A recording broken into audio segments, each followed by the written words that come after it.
ሰላም ጤና ፍቅር በረከት ተመኘንላችሁ ወደ ቤተሰቦቻችን በያላችሁበት የዓለም ዳርቻ ሁሉ እንደምን ቆያችሁን። በአዲስና አነጋጋሪ ርዕሰ ጉዳይ ተገናኝተናል።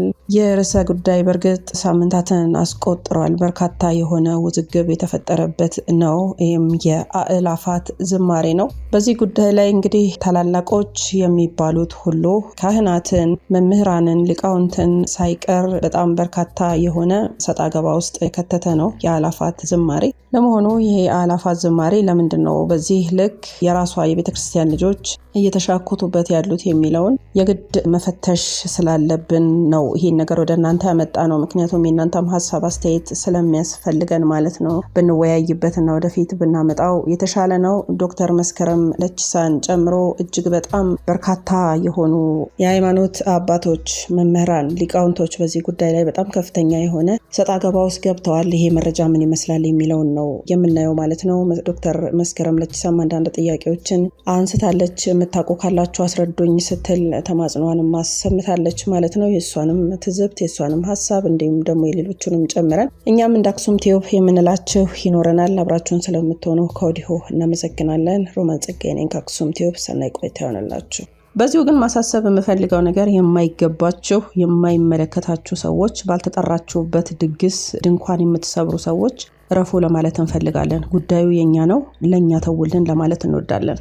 ከዶክተር መስከረም ለቺሳ ሐሳብ ነው የምንነሳው። ስለ አእላፋት ዝማሬ ጥያቄ አለኝ ብላ ከአንድ ቀን በፊት በዩቲዩብ የትስስር ገጿ ጠይቃለች። የገባችሁ አስረዱኝ። ከዝማሬው በኋላ ተሳታፊዎች በየአጥቢያው ተመልሰው ማህሌትና ቅዳሴውን ይሳተፋሉ ስትል በጥያቄ ምልክት ታስቀምጣለች። ወይስ በዓሉ እዚያው በመስቀል አደባባይ ነው የሚያልቀው ብላ ነው የገባችሁ አስረዱኝ ያለችው ማለት ነው። እና ዘንድሮ የአእላፋት ዝማሬ ሲካሄድ አዘጋጆችም ተሳታፊዎችም አተኩራቸው አንድ ነገር ተመልከቱ። እሱም በየአጥቢያው ለማህሌትና ለቅዳሴ የሚገኘው ሰው ቁጥሩ አእላፋት ዝማሬ ከመጀመሩ በፊት ከነበረው አንሷል ወይ ብላ ጥያቄ ታነሳለች። ወይስ ያው ነው የሚለውን በደንብ አተኩራችሁ እዩ ብላ በአራት ነጥብ ትዘጋለች። አምና የኔ ቤተሰቦች ሄደው በነበሩበት አጥቢያ ሰው በጣም ቁጥሩ ቀንሶ ነበረ ትላለች። ጥያቄ በሌላውም አጥቢያ እንደዚያው ነበረ ወይ ነው? ዘንድሮስ እንደዚያው ሊሆን ነው ወይስ? በደንብ አስተውላችኋል? ተሞክሯችሁን ተነጋገሩ ብላ ነው እንግዲህ በጥያቄ መልክ የጠየቀችው። ከዛ ደግሞ በመቀጠል እንግዲህ ብዙዎች ምላሽ ሰጥተዋታል። ለዛ ምላሽ ደግሞ ያው ምላሹን ሁሉንም ኮሜንት ማንበብ ስለማይቻል እሷ ጠቅለላ አድርጋ አውጥተዋለች። ከዛ ነው ወደኛ ደግሞ ሐሳብ የምንመጣው። እዚህ ጋር የማያቸው የአእላፋት ዝማሬ ደጋፊዎች ትላለች በቀጣይ ፖስቷ፣ ትውልዱ አእላፋት ዝማሬ ካልሄደ በቀር ጭፈራ ቤት ማደሩ አይቀርም የሚል ፕሮፓጋንዳ በግድ እንዳምንበት ለመስበክ እየሞከሩኝ ነው። እስከዛሬ በየአጥቢያው ማህሌት ያደረና እያስቀደሰ የኖረው ላሊበላ በየዓመቱ ሲሳለም የኖረው ኦርቶዶክሳዊ በጠቅላላ እንዳልነበረ ተደርጎ ህልውናው ተክዷል፣ ተሰርዟል። እያንዳንዳችን ጭፈራ ቤት ስንጨፍር እንደኖርን አድርገው ነው የሚያወሩት። ከመናፍቃን ጋር የማወራ ነው እየመሰለኝ ያለው። መናፍቃን ኦርቶዶክሶችን ሲያወሩ ቢጠጡም ባይጠጡም ቢዘፍኑም ባይዘፍኑም ቢያመነዝሩም ባያመነዝሩም ጠጪ ዘፋኝ አመንዝራ ነኝ ብሎ እንዲያስብ ከማድረግ ነው የሚጀምሩት ትላለች። ከዚያም ነፍሱ አዳራሽ ካልሄደ በቀር ነፍሱ እንደማድን አድርገው በመንገር ህሊናውን በመጫን ወደ እውነተኛው ጭፈራ ቤታቸው ይወስዱታል። እዚህ ጋር የማያቸው የአእላፋት ዝማሬ ደጋፊዎች ተመሳሳይ አነጋገር ነው የሚከተሉት። ፍጹም አንድ አይነት የምንፍቅና ድምጽ ነው። እስከዛሬ እናንተ ቤት ኢየሱስ አልተመለከም ልደቱም አልተከበረም አይነት ነገር አለች። በዚህ የትዕቢት መንፈስ የሚዘመር ዝማሬም አያርግም፣ የሚደረግ ማህሌትም ዋጋ የለውም። የሚቀበሉት ስጋው ደግሞ በኃጢአት ላይ ኃጢአት ጨምሮ ለቅስፈት የሚዳርግ እንጂ ለድህነት አይሆንም። የተመጻዳቂነት መንፈስ በቤተልሔሙ ሕፃን በቅዱስ አማኑኤል ስም የተመታ ይሁን። ከአእላፋት ዝማሬ መንፈስ መድኃኔዓለም ይሰውራችሁ ብላ ነው ትዝብቷን ያስቀመጠችው ማለት ነው። ወደ ቤተሰቦቻችን እንግዲህ ከፍተኛ የሆነ ሰጣ ገባ ነው የተነሳው። በጣም ታላላቅ የምንላቸው መምህራንም እዚህ ውስጥ ጣልቃ ገብተዋል። ሰሞኑን ማህበራዊ ሚዲያ ላይ በጣም ሰዎች እየተቀባበሉ ታይታችኋል። ፕሮቴስታንቶችም እንግዲህ መግቢያ በር ያገኙ ይመስላሉ። ኢየሱስ ክርስቶስ እኛ ቤተክርስቲያን እንደማይመለክ ሁሉ ነው እንግዲህ እየተናገሩ ያሉት ማለት ነው። በእርግጥ ስለነሱ ዛሬ ለማንሳት ሐሳብም የለንም። የኛዎቹ በምን ምክንያት ነው ከምን አይነት ሐሳብስ ነው የሚለውን አስታራቂ ወደሆነ ነገር ብናመጣው የተሻለ ነው። ምክንያቱም አሁን የሚነፍሱ ነፋሶች ይሄንን ነገር ታርጌት አድርጎ ቤተክርስቲያኗን ደግሞ እንደገና የበለጠ ማጥ ውስጥ ለመክተት የሚዳክሩ ሰዎች ስላሉ አንድ ሳንቲም ላይ ያሉ ሁለቱን ገጾች እንደምንም ብለን ማስታረቅ እንዲሁም መጸለይም ይገባል። በዚህ ጉዳይ ላይ እየነፈሰ ያለው ንፋስ ሁላችንንም እንዳይጥለን ማለት ነው። ወደ ቤተሰቦቻችን የራሳችሁን ሐሳብ አስተያየትም ደግሞ በግልጽና በነጻነት በኮሜንት መስጫው ላይ አጋሩን። ኦርቶዶክሳውያን እንግዲህ በጣም ሚዛናዊ ለመሆን መሞከር እንዳለባችሁ ማሳሰብ እንወዳለን። ይህ በኢትዮጵያ ኦርቶዶክስ ተዋሕዶ ቤተክርስቲያን ታሪክ ውስጥ ትልቅ ትኩረትን የሳበ ክስተት መሆኑ ግልጽ ነው። እንግዲህ አክሱም ቲዩብ ይህንን ጉዳይ ሚዛናዊ በሆነ መንገድ ለማቅረብ ነው የምንሞክረው እና አላፋት ዝማሬ እንግዲህ መላው ዓለም በሚባል ደረጃ በፊት ገጻቸው ላይ ዛሬ ዓመት ይዘው ወጥተው ነበረ። በጣም በከፍተኛ ሁኔታ ነበር የተዘገበው። በዋናነት ሚሊዮኖች በአንድ ድምፅ እግዚአብሔርን የሚያመሰግኑበት የቤተክርስቲያን አንድነትና ጥንካሬን የሚያሳዩበት መንፈሳዊ መድረክ ተደርጎ ታስቧል። ለብዙ ምዕመናን ይህ የንስሐ የምስጋናና የሰላም አዋጅ ነው ማለት ነውና እንግዲህ ከላይም ባስደመጥኳችሁ መሰረት ዶክተር መስከረም ለቺሳም ይህን ትዝብቷን አጋርታለች። ልክ አይደለም የሚል ነው እንዳጠቃላይ ስንወስደው። በዚህ ዝግጅት ዙሪያ የታዩት ቅሬታዎች፣ ክፍፍሎች በዋናነት የሚመነጩበት ምክንያት አንዱ የአደረጃጀት ጥርጣሬም አለ። ዝግጅቱ ከቤተክርስቲያኗ መዋቅር ውጭ በሆኑ ግለሰቦች ወይ ደግሞ ድርጅቶች መመራቱ ቤተክርስቲያኗ በራሷ ልጆች ሳይሆን በውጭ ያሉት እየተመራች ነው የሚል ስጋት ተፈጥሯል። አሁን እነ መምህር ዘመድኩን በቀለ ይህንን ነገር ይላል የሌላ ስውር እጅ አለበት ነው እያለ የሚሞግተው ማለት ነው። ዶክተር መስከረም ለቺሳና ሌሎች ምሁራን ትችትም እነ ዶክተር መስከረም ለቺሳን ጨምሮ በርካታ ታዋቂ ሰዎችም የሚያነሱት ነጥብ ዝግጅቱ የቤተክርስቲያን ክብር ዶግማን የሚጠብቅ ነው ወይ የሚል ጥያቄ ነው። የንግድ ዓላማም እንዳለው በርካቶች ይዘረዝራሉና ፖለቲካዊ መጠቀሚያ የመሆን ስጋትም በሰፊው ይነሳል ማለት ነው። ሌላው የመረዳት ልዩነቶች ተነስተዋል። አንዳንዶች ክስተቱን እንደ ዘመናዊ የጥበብ መድረክ ሲያዩት፣ ሌሎች ደግሞ የቤተክርስቲያን ጥንታዊ ስርዓትን ወይ ደግሞ የሊተርጂ የሚባለው በእንግሊዝኛው የሚበርዝ አድርገው የቆጠሩት ነው እና ቤተክርስቲያኗን የጦርነት ሜዳ፣ የማህበራዊ ሚዲያ ደግሞ ቃላት ጦርነት ያስፈልጋል ብለን እኛ እናምንም። ክስተቱ ዓለም አቀፍ ሚዲያዎች ትኩረት መሳቡ አይቀሬ ነው። የዛሬ ዓመትም ካቻምናም አምናም አይተናል። ሆኖም በሀገር ውስጥ ያለው የማህበራዊ ሚዲያ ዘመቻ ዝግጅቱን ወደ መንፈሳዊ ጦርነት ነው የቀየረው። አንዳንድ አቋሞችን ስናይ አንዱ ወገን ዝግጅቱ እንደ ትልቅ የድል አድራጊነት ምልክት ያዩታል፣ ሌላው ደግሞ እንደ ተኩላ በበግ ለምድ እየተመለከተው ነው ያለውና በሁለቱም ወገን ያሉ ደጋፊዎች ሚዛናዊ መረጃ ከመስጠት ይልቅ የግል ጥቃቶችንና ስም ማጥፋቶችን ሲጠቀሙ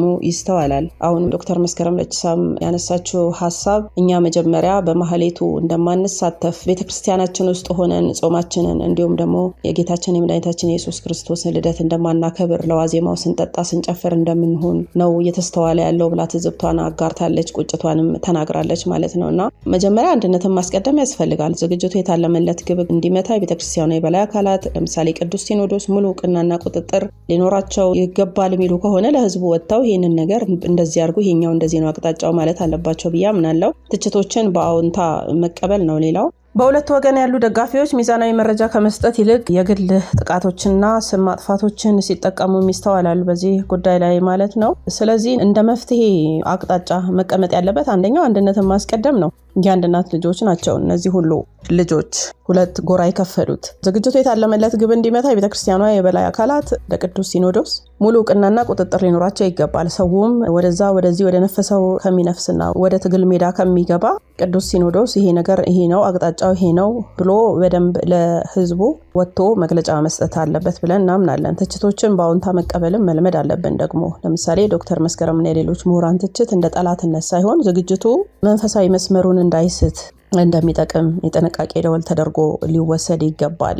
እንደገና ደግሞ በተለይ ከፖለቲካ ነፃ መሆን አለበት። ይሄ ታላቅ ክስተት ከማንኛውም ፖለቲካዊ አጀንዳ የጸዳ መሆኑን ለዓለም ማሳየት የሁለቱም ወገኖች ኃላፊነት ነው ማለት ነው እና የአላፋት ዝማሬ ትልቅ መንፈሳዊ አቅም ያለው ቢሆንም አሁን የታየው ክፍፍል ካልታረመ ግንኙነቶች የመሸርሸር አደጋ እንዳለው ነው የሚያሳየው።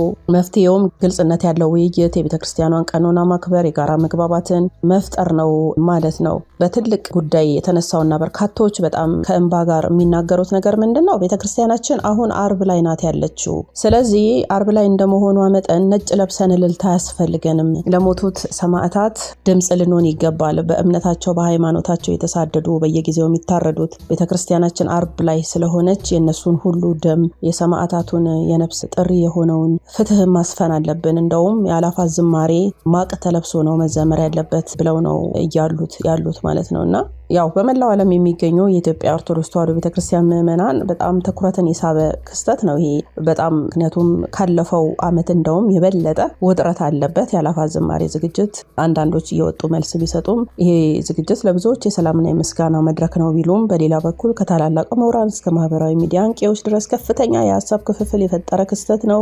ስለዚህ አንዳንዶች ደግሞ ከዳር ሆነውም የሚመለከቱ አሉ። የሚወራወሩት ድንጋይ አይነካንም ብሎ ማለት ነው። እና እንደሚታወቀው አእላፋት ዝማሬ በአይነቱ ለየት ያለ በሚሊዮኖች የሚቆጠሩ ምዕመናን በአንድ ድምጽ የሚዘምሩበት ታላቅ መድረክ ነው። የዓለም አቀፍ ሚዲያዎችም ሳይቀሩ አይናቸውን የጣሉበት ይህ ክስተት የቤተክርስቲያኗ ጥንካሬና የህዝቡን አንድነት ለዓለም ለማሳየት ታቅዶ የተነሳ ነው። ሆኖም ግን ይሄ ታላቅ ክስተት ከመከናወኑ በፊት በውዝግቦች መታጀቡ በጣም ብዙዎችን ግራ እያጋባ ነው። ደግሞ ሌሎችም ፕሮቴስታንቶች አሁን እየወጡ መግለጫ እየሰጡ ነው። በጣም የሚያሳፍር ነገር ማለት ነው። እና ልጆቹን ለእናቷ መተው የተሻለ ነው። ለቤተ ክርስቲያናችን ተውን ነው የምንለው እኛ። እናንተ እዚህ ውስጥ ጣልቃ መግባትም አይጠበቅባችሁም። የእናንተ እምነትና አምልኮ የተለየ ነው፣ የእኛ እምነትና አምልኮ የተለየ ነው። የእናንተ ኢየሱስና የእኛ ኢየሱስ ሲጀመርም አንድ አይደለም። ወደ ጉዳዩ ስንገባ የዚህ ውዝግብ ዋና ማጠንጠኛ በሆነው ዝግጅቱ የሚመራበት መንገድ ነው። እንደ ዶክተር መስከረም ለቺሳ ያሉ ታዋቂ ግለሰቦችና ሌሎችም ታላላቅ ምሁራን ስጋታቸውን በግልጽ ነው የተናገሩት። እንዳልኳችሁ የቤተክርስቲያን መዋቅር ነው አንዱ። ዝግጅቱ በቅዱስ ሲኖዶስ በመደበኛ የቤተክርስቲያን መዋቅር ሙሉ ቁጥጥር ስር ነው ወይ የሚል ጥያቄ ይነሳል። መንፈሳዊነት ነው ወይስ ንግድ ነው የሚሉ ነገሮችም ይነሳሉ። ዝግጅቱ ወደ ግለሰባዊ ዝናና ወደ ንግድ እንቅስቃሴ እንዲያዘነብል ተደርጓል የሚል ስጋት አለ። ሌላው የስርዓት መበረዝ ነው። የቤተክርስቲያኗ ጥንታዊና ታሪካዊ ዜማዎች ከዝግጅቱ ማራኪነት ጋር ተዳብለው ክብራቸውን እንዲጠብቁ፣ ክብራቸውን እንዳያጡ የሚል ስጋት ነው የሚነሳው። በሌላ በኩል የዝግጅት ደጋፊዎች ይሄ ትልቅ የክህነትና የኪነ ጥበብ ስጦታ ለቤተ ክርስቲያን ለአንድነት ለሀገር ሰላም ይውላል ብለው ያምናሉ። ትችቶቹን እንደ መሰናከል ሳይሆን እንደ ቅናት ወይ ደግሞ እንዳለመግባባት የሚመለከቱ ወገኖች አሉ። ይሄ ደግሞ በመሆኑ በማህበራዊ ሚዲያው በሁለቱ ወገኖች መካከል የቃላት ጦርነት ሜዳ ሆነ ማለት ነው። ታዲያ እውነቱ ምንድነው? እንደ ገለልተኛ ታዛቢ የምንረዳው አንድ ሀቅ አለ። ቤተክርስቲያን እንደ ታላቅነቷ የሁሉም ልጆቿን ድምጽ የመስማት ግዴታ አለባት። የነ ዶክተር መስከረም ለቺሳ ስጋቶች እንደ ጥንቃቄ ደወል ተወስደው ዝግጅቱ የበለጠ መንፈሳዊ እንዲሆን ሊረዱ ይችላሉ እንጂ ይሄ ጸባጫሪ ሊሆን አይገባም። በአንጻሩ ደግሞ የዝግጅቱ አዘጋጆችም ያላቸውን ቅንነት በተግባር በማሳየት ከመዋቅራዊ አሰራር ጋር በመጣጣም ጥርጣሬዎችን ደግሞ ማጥፋትና በጣም ግልጽ ነት ያስፈልጋቸዋል ለምእመናኑ። ይህ ዝግጅት ያለ ሚዲያዎች አሳፍስፈው የሚጠብቁት እንደመሆኑ በውስጣዊ ክፍፍል መጠላለፍ ሳይሆን አንድነትን አጉልቶ የሚያሳይ የሰላም መድረክ መሆን ይገባዋል ባይ ነኝ። ከውጭም ከሀገር ውስጥም ያላችሁ ምእመናንም ካህናትም መላው የቤተ ክርስቲያናችን ልጆች ማለት ነው። ስለዚህ እስኪ እናንተም ውድ ቤተሰቦቻችን በዚህ የአእላፋት ዝማሬ የቤተ ክርስቲያን አንድነት መገለጫ ነው ወይስ ስጋቶቹ ተገቢ ናቸው ትላላችሁ? ሀሳባችሁን በኮሜንት ላይ ብታሰፍሩልን በጣም ቆንጆ ነው ውድ ቤተሰቦቻችን። ምክንያቱም የእናንተ ሀሳብ አስተያየት ለኛ የጀርባ አጥንት እንደማለት ነው። እንደዚህ ታላላቅ መድረኮች ሲዘጋጁ ያው ክርክሮች፣ ንትርኮች፣ አለመግባባቶች ይከሰታሉ። ቢሆንም ግን ጉዳዩ መንፈሳዊ ከመሆኑ አንጻር ሰከን ብሎ የውዝግቡን እውነተኛ መከራ ደግሞ ይሄ መንፈሳዊ ጥበብን የሚያገናኝ ጥልቅ መስመር ስለሆነ ቆም ብለን ልንፈትሸው ይገባል። ስለዚህ ዛሬ ላይ ቤተክርስቲያናችን ያላት ችግሯ ሳያንሳት አሁን በእነዚህ በሁለት ትልልቅ የማይስማሙ ሀሳቦች እና ስሜቶች መካከል ላይ ቆማለች ማለት ነው። በአንድ በኩል በየጫካው በየመንደሩ በየቤተክርስቲያኑ በሃይማኖታቸው ምክንያት የሚታረዱ ሰማዕታት አርብን እያሳሰቡን ነው። ዕለት ዕለት የደም እንባ የሚያስለቅሰን ነገር ነው። በሌላ በኩል ደግሞ የጌታችን የመድኃኒታችን የኢየሱስ ክርስቶስ ልደት በደመቀ ሁኔታ ለማክበር አእላፋት ዝማሬ ተሰናድቷል። እንግዲህ ብዙዎች ቤተክርስቲያን በሀዘን ባለችበት ወቅት እልልታ ለምን ሲሉ ይጠይቃሉ፣ ይሞግታሉ።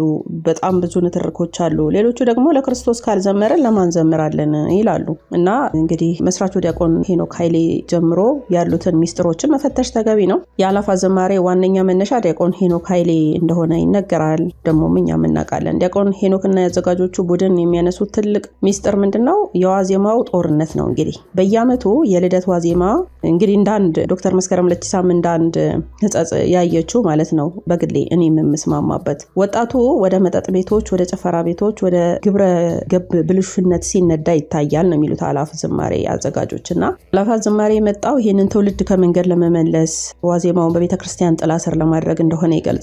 ለእነሱ ዝማሬው መዝናኛ ሳይሆን ወጣቱን ከጥፋት የመታደግ መንፈሳዊ ዘመቻ ነው የአእላፋት ዝማሬ አቋም። ዶክተር መስከረም ለቺሳ ደግሞ እስከዛሬ ድረስ ሁላችንም መጠጥ ቤት ነበርን ወይ ነው የሷ ጥያቄ። ደግሞ የሷም ትችትና እንዲሁም ደግሞ ለምን የሚል ጥያቄ፣ ለዚህም ጥያቄዋ መልስ የምትፈልግበት ነውና ሁሉንም አትጨፍልቁ የሚልም አንዳንድ ሀሳቦችም ተነስተዋል። እንግዲህ ከአላፋት ዝማሬ በተቃራኒ የቆሙ በርካቶች እንዳሉ አላፋት ዝማሬን ደግሞ የሚደግፉ አሉ፣ በሚሊዮኖች የሚቆጠሩ።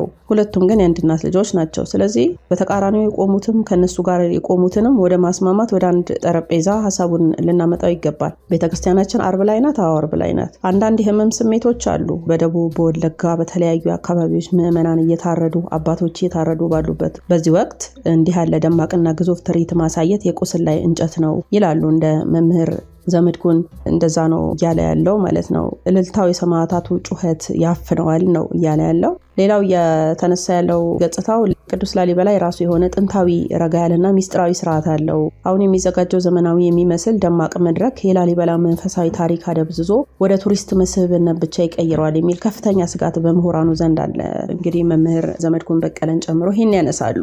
ደጋፊዎቹ የአላፋት ዝማሬ ደጋፊዎች የሚሉት ጠላቶቻችን እኛ ማልቀስ እንጂ መዘመር እንድንችል አይፈልጉም፣ ስለዚህ ዝማሬያችን የጥንካሬያችን መገለጫ ነው ይላሉ። ተቃዋሚዎቹ ደግሞ አላፋት ዝማሬ በዚህ ጊዜ መደረግ የለበትም፣ የቤተክርስቲያንንም ስርዓት ያደበዝዛል የሚሉት ደግሞ ቤተክርስቲያን ስርዓት አላት፣ አሁን ያለው ጊዜ የምስጋና ሳይሆን የንስሐና የለቅሶ ነው ይላሉ። ይህ ክፍፍል ግን በሚያሳዝን ሁኔታ ታዲያ ዛሬ ላይ ወደ ፖለቲካዊ ጎሰኛ መቧደን እየተቀየረ መምጣቱ ለዓለም ሚዲያዎች ትልቅ ሲሳይ ነው የምንሆነው ማለት ነው። እንደ ሁልጊዜውም ኢትዮጵያችን ባለመስማማት ጣት ሊቀሰርባት ነውና ትልቁ አደጋ ዝማሬው ሳይሆን ዝማሬውን ተገን ተደርጎ የሚመጣው የልብ መከፋፈል ነው። እንግዲህ አሁን እኛም ልናሰምርበት የሚገባው እንደ ገለልተኛ አክሱም የሚያስቀምጠው ሀቅ ምንድነው? አላፋት ዝማሬ ወጣቱን ከዳንኪራ ቤት ማውጣቱ ትልቅ ስኬት ነው። ነገር ግን ይህ ዝማሬ ሰማዕታቱን ደም ደግሞ መዘንጋት የለበትም። ዝግጅቱ ውስጥ የሰማዕታቱን መታሰቢያ፣ የንስሐ ጸሎት፣ የኢትዮጵያን ወቅታዊ ህመም የሚገልጹ መርሃ ግብሮች ቢካተቱ ተቃውሞም ወደ ስምምነትም መቀየር ይቻላል። እነሱም ታላላቅም ታናናሾችም ስለሆኑ በዚህ ውስጥ ያሉት ማለት በእድሜም በእውቀትም በክህነትም ታላቅና ታናሽ የሚባል ስላለ ቅዱስ ላሊበላም ክብሩ ሳይነካ አዲሱ ትውልድ ዳግም ሳይጠፋ ሁለቱንም ማስተናገድ የሚቻለው